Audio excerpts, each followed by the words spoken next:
আসসালামু আলাইকুম। মা বাবার কষ্টের বিনোদন থেকে বলছি।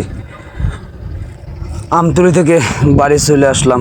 আর পর খুব যন্ত্রণা করতেছে রানের ভিতরে। এই একটু ঘুমাইলাম। ঘুমানোর পর সকালে ওর তুলতে 10টা বাজে গেলে, তারপর 10টা বাজার পর আস্তে আস্তে হাতে হাতে তালদের বাড়ির দিকে গেলাম।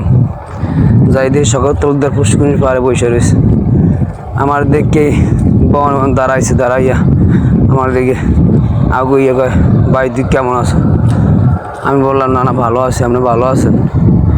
এবার বলে, কী সমস্যা তোর পোলার, কী অবস্থা?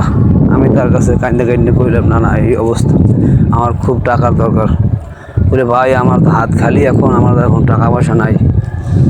তার যাও তো যেরকম টাকা পয়সা দিয়ে ম্যানেজ করতে পারে কিনা। আমি তারপর বললাম, না যদি ভিক্ষা করতে হয় তবু ভিক্ষা করে হলো আমার পোলার লাগিয়া আমার টাকা ম্যানেজ করে দেওয়া লাগবে। কইলে যে আচ্ছা ঠিক আছে, তো বিকেলে বাজারে আইসো, বাজার হয়ে তোমার আমি যে মুখ এটা ম্যানেজ করবো। মানে একবার জিউল গাজীর ফোন দিয়া বলে যে বাজার থাইস, তোর লাগে বিকেলে ভালো কথা আছে। আমারও কইলো যে বিকেলে তুমি বাজারে যাইও। এই বাজারে গেলাম, বাজারে যাইয়া দাঁড়াইলাম। দাঁড়ানোর পর জিউল গাজীর লোক সব কিছু বিস্তৃত ভাঙি ছিল কইলাম। কর শেষ হইতে এর মধ্যে আমাকে দিয়ে ইউনিয়নের চেয়ারম্যান শহীদুল মির্জা হেও আইয়ে পড়ছে। এই যেগুলো করলে কি যে আচ্ছা ঠিক আছে, তো লও যাই আগে হাটদারি, আমি আগে দেখি কী অবস্থা।